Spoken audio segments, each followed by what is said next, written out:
Welcome friends. இப்போ ஸ்க்ரீனில் பார்த்தீங்கன்னா சூப்பரான ஒரு பர்த்டே வீடியோவை எப்படி மேக் பண்ணுறதை பற்றி பார்ப்போம். வீடியோ வந்து ஸ்கிப் பண்ணாமல் பாருங்கள். இப்போ தான் ஃபஸ்ட் டைம் வரீங்கன்னா சேனலுக்கு சப்ஸ்கிரைப் பண்ணிவிட்டு வீடியோக்கும் ஒரு லைக் பண்ணிக்கோங்க. ஸோ இப்போ வீடியோக்குள்ளே போயிடலாம். விஎன் அப்ளிகேஷனை ஓப்பன் பண்ணிக்கோங்க. ஸோ விஎன் அப்ளிகேஷனை ஓப்பன் பண்ணோன்னே மேலே பார்த்தீங்கன்னா ஸ்கேனர் கோட் ஆப்ஷன் இருக்கும், அதை செலக்ட் பண்ணுங்கள். எகைன் மேலே இமேஜ் செலக்ட் பண்ணுற மாதிரியான ஒரு ஆப்ஷன்ஸ் இருக்கும், அதை கிளிக் பண்ணுங்கள். ஸோ நான் உங்களுக்கு கியூஆர்பி கோடு வந்து நம்ம டெலிகிராம் குரூப்பில் கொடுத்துருப்பேன். இப்போ ஸ்க்ரீனில் ஷோ ஆகிற மாதிரி டெலிகிராம் குரூப்பில் சர்ச் பண்ணிங்க அப்படின்னா இந்த வீடியோவுக்கான அந்த கோட் வந்து உங்களுக்கு வந்துடும், நீங்கள் யூஸ் பண்ணிக்கோங்க. நெக்ஸ்ட் அந்த இமேஜை செலக்ட் பண்ணிங்க அப்படின்னா ஆட்டோமேட்டிக்காக அது உங்களுக்கு இந்த மாதிரி வீடியோக்குள்ளே கொண்டு போயிடும். ஸோ இப்போ கீழே பார்த்தீங்க அப்படின்னா யூஸ் டெம்ப்ளேட் அப்படி இல்லைனா டவுன்லோட் அப்படின்ற ஒரு ஆப்ஷன்ஸ் மாதிரி இருக்கும். ஸோ டவுன்லோட்னு இருக்கிறவங்க டவுன்லோடு கொடுத்துட்டு நெக்ஸ்ட் யூஸ் டெம்ப்ளேட் ஆப்ஷனை செலக்ட் பண்ணிங்க அப்படின்னா உடனே உங்களுடைய கேலரி வந்து ஓப்பன் ஆகும். ஸோ இதுக்கு டோட்டலாக பார்த்தீங்க அப்படின்னா ஒரு 16 ஃபோட்டோ வந்து தேவைப்படுற மாதிரி இருக்கும். ஒரு 16 ஃபோட்டோஸ் வந்து கரெக்டாக நீங்கள் வந்து செலக்ட் பண்ணுற மாதிரி இருக்கும்.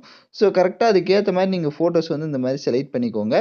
ஒவ்வொரு ஃபோட்டோஸுமே கரெக்டாக வந்து ஆர்டர் பை ஆர்டராக நீங்கள் எந்த ஃபோட்டோ வச்சு ஃபஸ்ட்டு செகண்டுன்னு வைக்கிறீங்களோ அந்த ஃபோட்டோஸ் வந்து செலக்ட் பண்ணிக்கோங்க. ஸோ நான் பார்த்தீங்க அப்படின்னா ஆல்மோஸ்ட் எல்லா ஃபோட்டோஸுமே வந்து செலக்ட் பண்ணிவிட்டேன். இப்போ கீழே பார்த்தீங்கன்னா நெக்ஸ்ட்டுன்ற ஆப்ஷன் இருக்கும். ஸோ அந்த ஆப்ஷனை செலக்ட் பண்ணுங்கள். ஸோ அந்த ஆப்ஷனை செலக்ட் பண்ணோன்னா நெக்ஸ்ட்டு நம்ம ஃபோட்டோஸ் எல்லாமே அட்ஜஸ்ட்மெண்ட் பண்ணணும். கீழே பார்த்தீங்கன்னா ஃபோட்டோ இருக்கும், அந்த ஃபோட்டோவை செலக்ட் பண்ணிவிட்டு கிராப்ன்ற ஆப்ஷனை செலக்ட் பண்ணுங்கள். ஸோ கரெக்டாக உங்களோட ஃபோட்டோ ஃபேஸில் கரெக்டாக ஸ்க்ரீனுக்குள்ளே கவர் ஆகிருக்கான்றதை செக் பண்ணிக்கோங்க. தேவை அப்படின்னா நீங்கள் ஜூம் பண்ணி கூட செட் பண்ணிக்கலாம். இப்போ கீழே பாருங்கள் உங்களுக்கு நெக்ஸ்ட் ஆப்ஷன் இந்த ஃபோட்டோஸ் எல்லாமே ஸ்லைட் பண்ணுற ஆப்ஷன் இருக்கும். ஸோ அதை கிளிக் பண்ணி கூட நீங்கள் உங்களோட ஃபோட்டோ எல்லாமே கரெக்டாக ஃபேஸ் வந்து ஸ்க்ரீனுக்குள்ளே கவர் ஆகிருக்கான்றதையும் வந்து செக் பண்ணிக்கோங்க. ஏதாவது ஒரு ஃபோட்டோ உங்களுக்கு ஜூம் பண்ணி செட் பண்ணணுன்னா கூட கரெக்டாக வந்து நீங்கள் ஒவ்வொரு ஃபோட்டோஸுமே சேம் அதே மாதிரி தான் கரெக்டாக வந்து ஒவ்வொரு ஃபோட்டோஸுமே அலைன்மெண்ட் பண்ணிக்கோங்க. அப்போ தான் உங்களுக்கு வீடியோ வந்து பர்ஃபெக்டாக இருக்கும். ஸோ அதனால் இந்த ஸ்டெப்பை கரெக்டாக ஃபாலோ பண்ணிவிட்டு கீழே டிக் ஐகானை கொடுத்துக்கோங்க. நெக்ஸ்ட் இப்போ நீங்கள் ப்ளே பண்ணி பார்த்தீங்க அப்படின்னா உங்களுக்கு வீடியோ வந்து பர்ஃபெக்டாக வந்துடும். இப்போ மேலே பார்த்தீங்க அப்படின்னா உங்களுக்கு சேவ் ஐகான் இருக்கும், அதை கிளிக் பண்ணி நீங்கள் வீடியோவை எக்ஸ்போர்ட் பண்ணிக்கோங்க.